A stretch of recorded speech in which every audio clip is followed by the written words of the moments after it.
Hello. Hello and welcome to day one of our Muscles and Mindset 5-day mindset reset.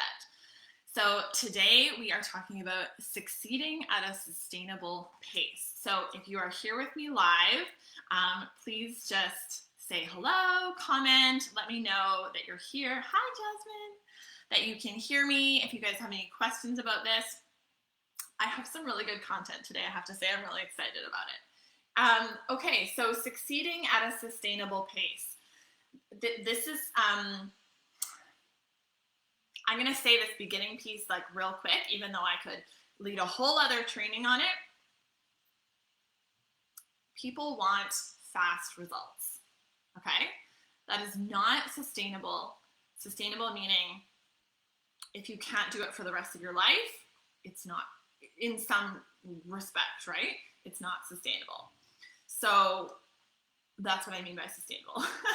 And when I say success, know that success is different to everybody.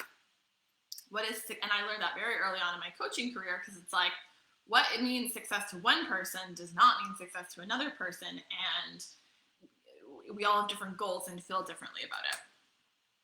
So I just want to acknowledge that mostly when it comes to our bodies, fitness, and our health, most people want fast results, and fast results are not sustainable. So what is sustainable? Well, coming up with a plan, a program that you can maintain long term. So again, if you can't do it for most of the rest of your life, it's not sustainable. And the reason that we seek success in fitness, in anything really, in an unsustainable way is because we have mindset barriers.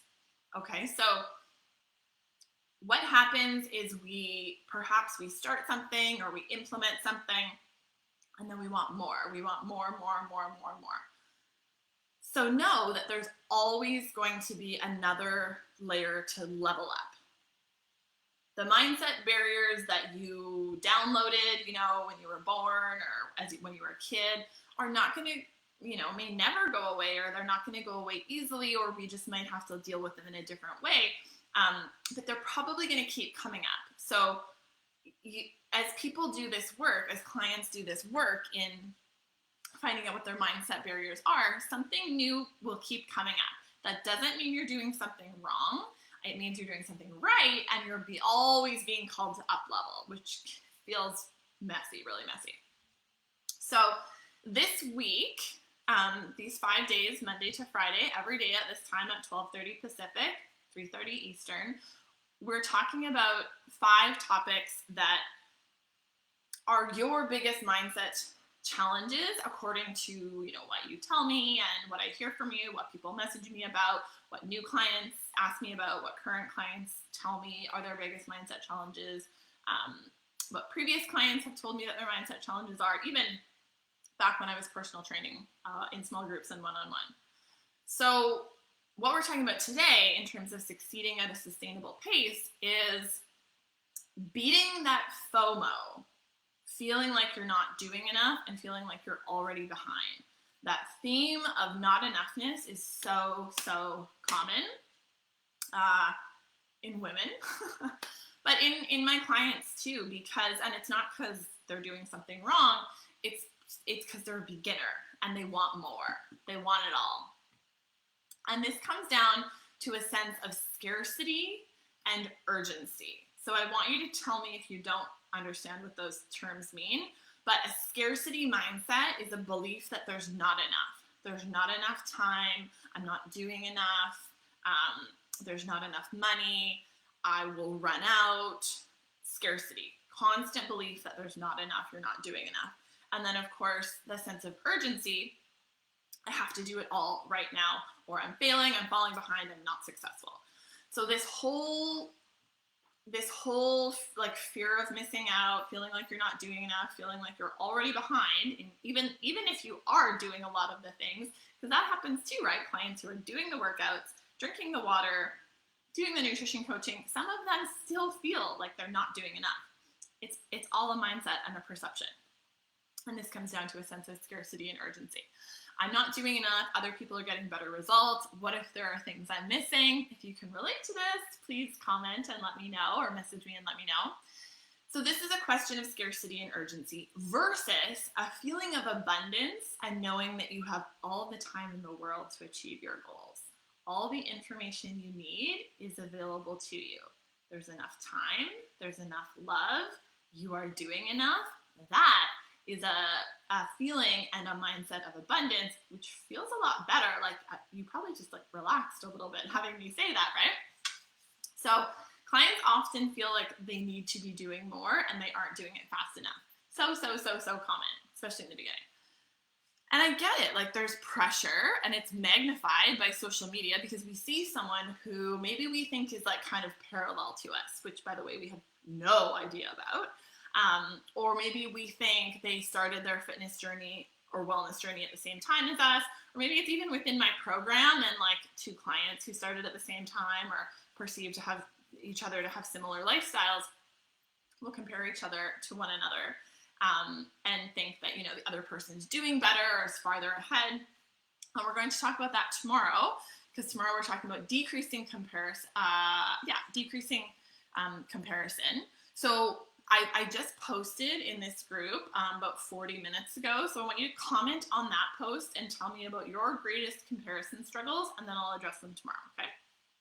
So if you're feeling sensitive or triggered by what you're seeing from your friends, or if you're in a program like your fellow coachees or people on social media, know that people are sharing their wins on social media, right? And depending on your relationship with the person, even if it's your friend, you know, we're more likely to text. We are more likely to text about like, oh my gosh, I just did 8 pull-ups rather than like, I feel so crappy because I just had chips for dinner. And sometimes we will reach out and say that, but I'm going to say it's less likely. And it requires a little bit more bravery, which we're going to talk about in a second. So if you're feeling sensitive or triggered by seeing other people's celebrations and wins, that is I'm not going to call it a red flag, but that is a flag, should be a flag for you. Oh, that's a scarcity mindset. Because I'm coming from comparison and thinking that I don't have something that that person has available to me. And so, like, I'm not doing enough because they're winning. And, you know, even if we don't say anything about it outwardly, it takes its toll on us. So know that people are sharing their wins. They are celebrating and showing their successes and wins as they should. It's far less common that those, you know, whether it be on their, I don't know, fitness journey or in their relationship, are, you know, pulling back the curtain and showing their barriers and their struggles and their perceived failures. So this is like absolutely not the first time this happened, but literally this morning, I checked in on a client because we hadn't heard from her for a bit, and she messaged me back right away, acknowledging, she said that she's playing mental, psychological warfare with herself, which is a great self-awareness, and we will talk more about that when we talk about self-sabotage on Friday, because she's ashamed, and embarrassed because she, you know, hasn't been doing what she wants to be doing, what she committed to be doing, but worse than that, she feels that she's not doing enough. And often when we feel we're not doing a little bit enough, then for some of us, we completely disconnect and do nothing at all. So this is normal. And I love, if you have not read Daring Greatly by Brené Brown, you have to. I love how she talks about in there that being held accountable requires vulnerability. You guys all want to be held accountable. You tell me that every day. Few of you are willing to be vulnerable. So you can't have one without the other. And being held accountable allows you to do the things you want to do the habits, to do the workouts, to achieve the goals. You got to be vulnerable and share when it's not going so well. With someone you trust, right? Not just with anyone. So anyways, if you found yourself being triggered by social media, know that it's just uncommon to see the hard stuff there, right? Some people do it, but it's rare. There is a video in this group under media, and there's a whole training in the Muscles and Mindset course called Energy Management. So if you constantly are feeling and anxiety that you're not doing enough. I want to just encourage you and remember that this is something that you want to be doing for the rest of your life, right? Like, I hope, I hope if you're seeking a healthy body, a healthy relationship with food, a healthy relationship with fitness, you don't just want that until you get married next month. You want it for the rest of your life. Because if you only want it because you're getting married next month, it will only last that long, and maybe not even that long. So if you want to make sure that your diet or your workouts are feasible, you have to put some boundaries in place. You have to figure out what your pace is. I think at the beginning of a fitness experience or a fitness journey, you don't know what your pace is. Your pace is, I have to do it all as fast as possible, and otherwise I'm failing and falling behind. Can you relate to that? So please remember that always doing and being busy isn't the same as being effective or successful. For example, I hear this sometimes too. If you're the type of person who researches something to death and asks 5 million questions before you take action, you may feel like, oh yeah, you're reading all this stuff and you're learning and you're researching, but at the end of the day, that's actually not moving the dial forward if there are no action steps. Being busy isn't the same as being successful. Like, researching about nutrition isn't the same as eating when you're hungry and stopping when you're full. You know what I mean? Like, practicing it, moving the dial forward. Being, it's just like being sweaty doesn't mean your workout was effective. So one of the actual main reasons that I created the Muscles and Mindset program is because for years I had been hearing women say to me, I'm so overwhelmed by the amount of information and things that I could be doing that I just don't do anything. Can you relate to that? And I just want to validate that because I get it. And in the beginning, everything feels equally important, and it's not.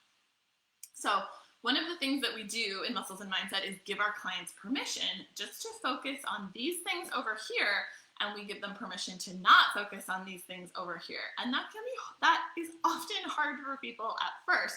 But if you talk to any of my clients who've gone through the program and trusted me and trusted the process, even after like 2 months, they're like, oh, I understand. I was skeptical, and it works. Not everything is as important as everything else. So I get it. It's easy, right? Especially if you're scrolling on social media, you're getting bombarded by content and ads. You're like, oh my God, maybe I should do Beachbody. Maybe I should do keto. Maybe I should drink more water. Maybe I should stop eating. Maybe I should start running, stop eating gluten, whatever. Yeah, there are a lot of things that you could do. If you feel like because you're not doing all of them that you're falling behind, that's just not true. That's not true. You'll always continuously have FOMO and feel like you're missing out if you keep chasing that, right? So one of the things that we do in Muscles and Mindset is say, hey, let's create a custom plan that works for you. Let's identify your top priorities and get really good at those and teach you the foundational things. And then we can sprinkle on the other stuff later.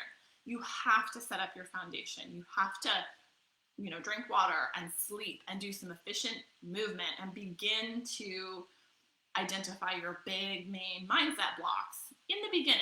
You don't have to be perfect. You don't have to do it all. There's plenty of time to meal plan 7 days a week and, work up to doing pull-ups. So focusing on your personal dial movers is really key. And if you don't know what those are, I would recommend getting a coach who can teach you those things or help you to draw them out for yourself. So this is why in Muscles and Mindset, I say, give yourself those 4 months. Follow through, trust the process for 4 months, build your foundation. And then after 4 months, if you're like, I can do this on my own, or I want to add on, I want to, do more, then do it. But I would recommend choosing one person who you trust, who has mastery over what you're trying to achieve, who has the lifestyle that you want, and trust them. Stick with that one coach or mentor or whatever and actually see it through. Focus on your dial movers. And if you don't know what those are, find an expert, again, who has the lifestyle that you want to create, and then they can help you define them because they've already done it. And know that there is enough time. You have enough time. You do. Scarcity and urgency are the hallmarks of a beginner, and it's not a bad thing. It's just where everyone begins, right? Anytime we're starting something new, we want to know it all right away. And it's really easy to compare how far along you are in the beginning because it feels like everyone who started before you is farther ahead than you. And maybe they are, and maybe they're not. And again, we're going to talk about this on tomorrow's training when we talk about decreasing comparison. So what happens, and I have seen this happen in a few ways. We'll talk about this more with comparison tomorrow, but I've done a few business coaching programs. I've done a couple of extensive life coaching programs. And then of course I see my clients go through my own program. And in all those instances, those who do the work and see it through all the way to the end up feeling successful. They end up either reaching their goals or somewhere along the way reassessing their goals, often, learning what they actually want to achieve and then hitting that. And they all end up doing completely different things, different self-care practices, different schedules, different workouts, different numbers of workouts, to the point that they can no longer be compared. But once they get to that point, they feel less of a need to compare because they're so confident that they're doing what works for them. And that's why in the beginning, you don't have that confidence. So you're a lot more likely to compare, but just please don't bother. The timeline is fluid. It's not a race. In fact, once you get out of those early stages, you will notice that some of the people that you were comparing yourself to are now behind you or ahead of you, but it just really doesn't matter anymore. You will drive yourself batty trying to be in the exact same place, level, whatever, as everyone else. So back to that feeling of not doing enough, and this was a theme for me, I would say, maybe last year, before last year, but I didn't have the vocabulary to recognize that I had this theme of not enoughness until last year. So I get it, but what I have to say to that in feeling this not enoughness is this is your life. You have priorities that are completely specific to you. You have, maybe you have a family, you have your health, you have friends, you have a home, maybe you have a career. So you have to figure out where your health and fitness fits in, and then be not just okay, but confident with that time allotment or that energy allotment.